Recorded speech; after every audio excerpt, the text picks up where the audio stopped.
ابو احمد، النشامه، المنتخب الاردني، السلامي، وصولهم الى النهائي ليس بمستغرب. هم من افضل المنتخبات اليوم ثباتا على في قارة آسيا وفي هذه البطولة. أنا قلت سابقا وأكرر لاحقا وسوف أقولها اليوم وغدا بأن أفضل مشروع كرة قدم عندي هو مشروع الاتحاد الأردني لكرة القدم.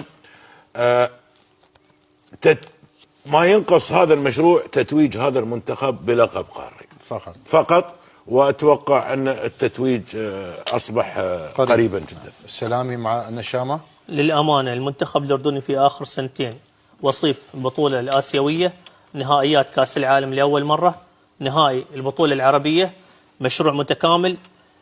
اللاعبين في المنتخب الأردني مع السلامي نجم واحد للأمان، النجومية للسلامي وللاعبين ككتلة واحدة، فألف ألف مبروك لهم عن جدارة وتميز للأمانة.